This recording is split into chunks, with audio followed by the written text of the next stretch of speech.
Heat and what you've seen from them in this postseason, what's at the top of the list? What stands out the most to you about the way that they're playing basketball?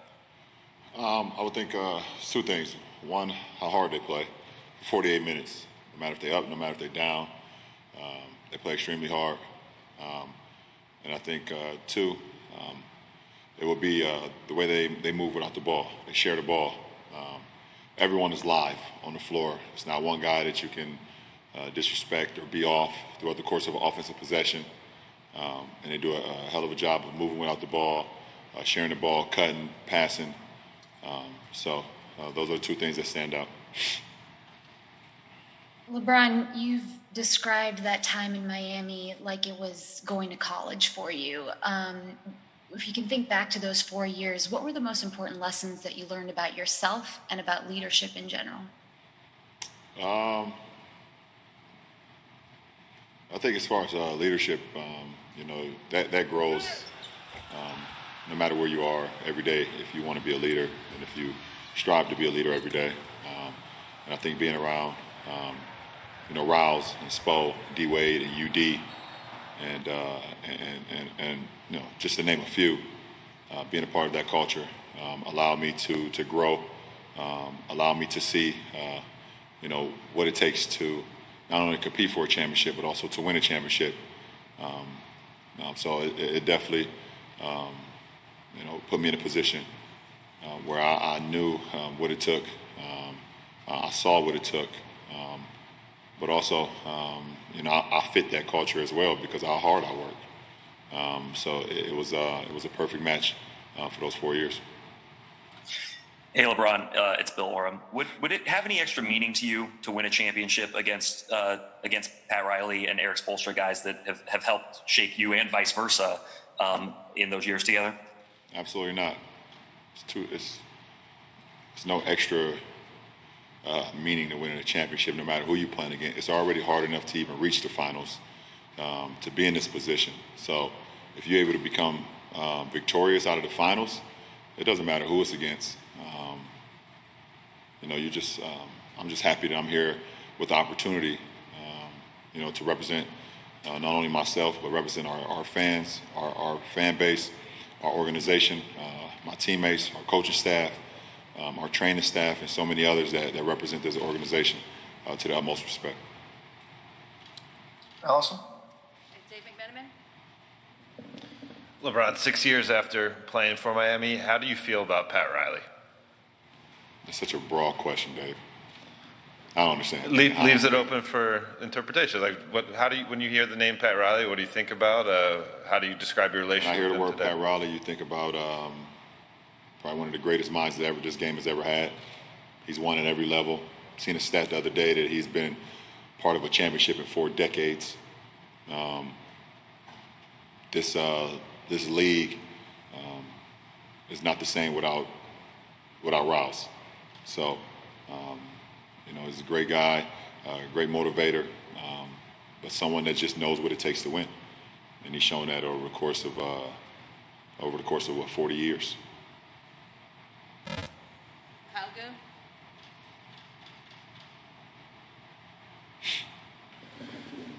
LeBron, you talked about just sort of the difficulty of adapting to the bubble. How much have you sort of motivated yourself by reflecting that, your teammates are taking cues from you and trying to see, how you approach things and sort of approach kind of getting through this grind of 3 months here? It's probably been the most challenging thing I've ever done as far as a professional, as far as committing to something and actually, making it through. But I knew what I was coming, what we were coming here for.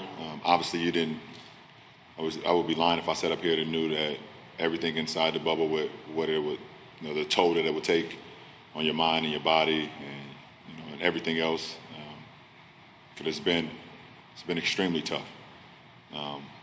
But I'm here for one reason and one reason only, and that's to compete for a championship.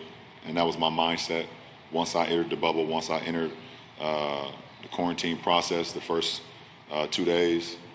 And then right from our first practice, my mindset was to, if I'm going to be here, make the most of it and see what you can do and lock in on what the main thing is. And the main thing was for us to finish the season and compete for a championship. So that's just been my mindset. Throughout these, I don't even know how many days it is. How many days it is, it feels like 5 years. So it really doesn't matter. But I've been as locked in as I've ever been in my career. Dan?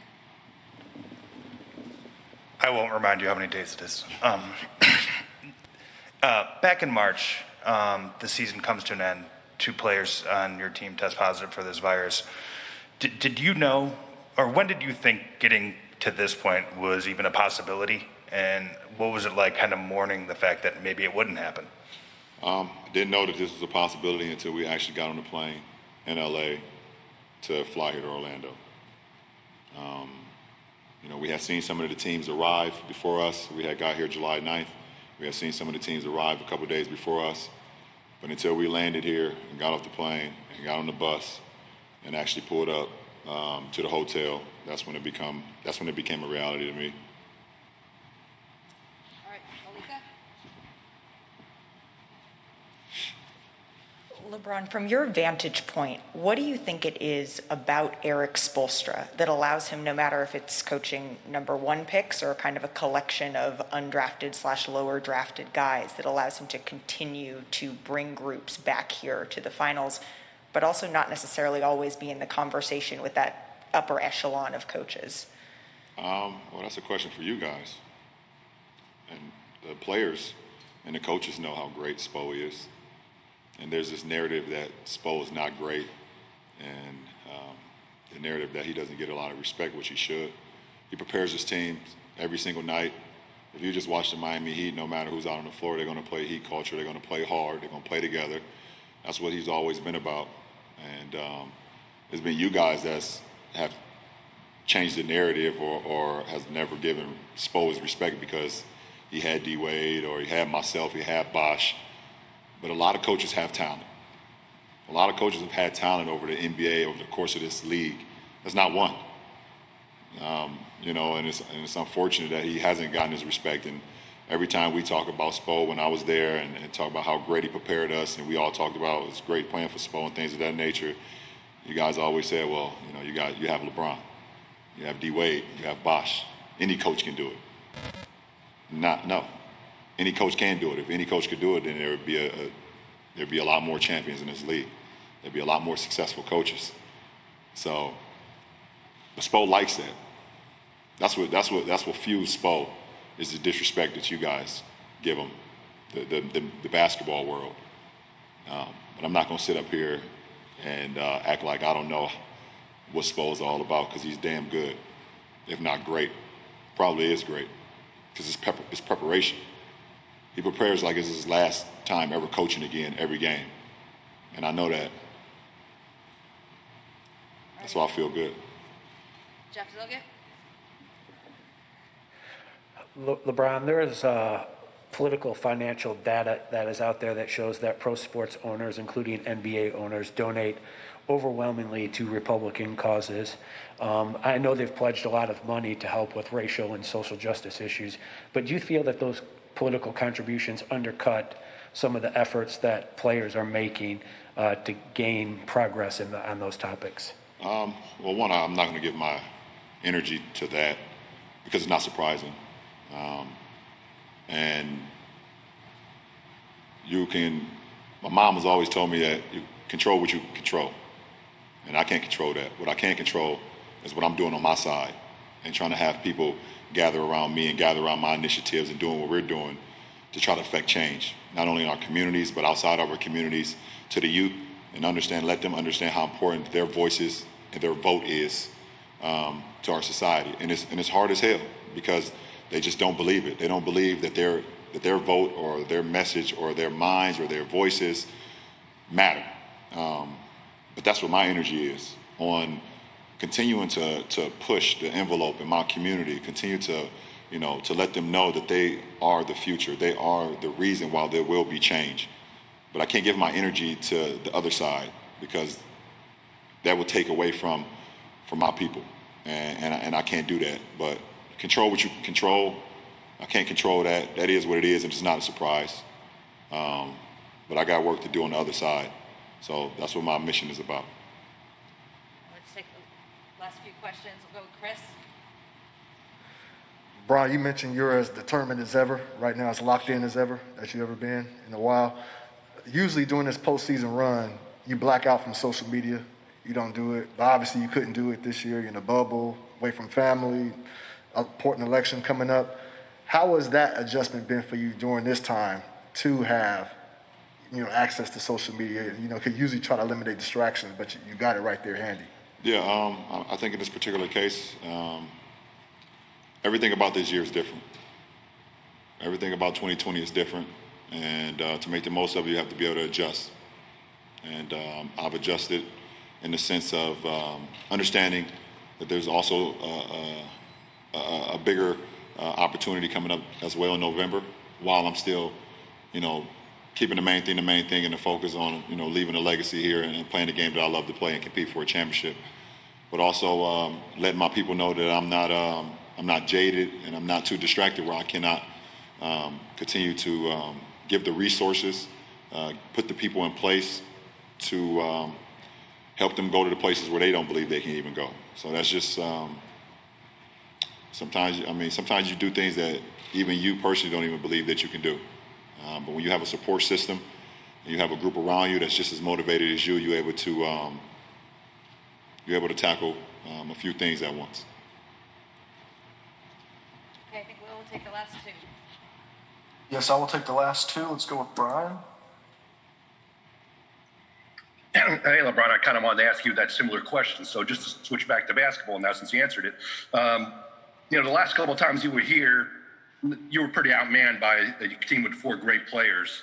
As you come back now with the team you have around you, how do you feel going into this 10th finals now with the, you feel like talent-wise, you don't have to worry about that problem this time? I never had a problem with any team I went to the finals. I've always been confident that we had the ability to win.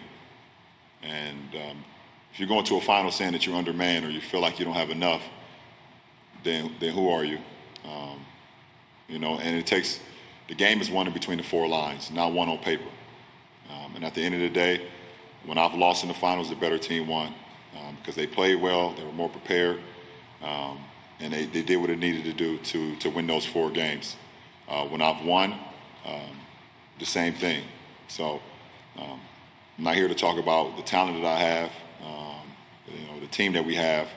The game is won in between the 4 lines, 94 feet, and the team that is prepared, and the team that execute, the team that has,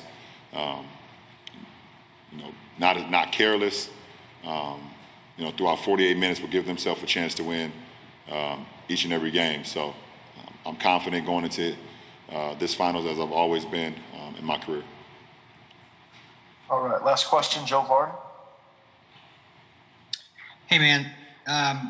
It's been a long time, obviously, since you played for the Heat, and a lot has happened to you and to the league since then. But all these years later, is there something that you still take away from your days in Miami? And then the other one is, how are you different just from the last time that you were in the finals, which was 2 years ago?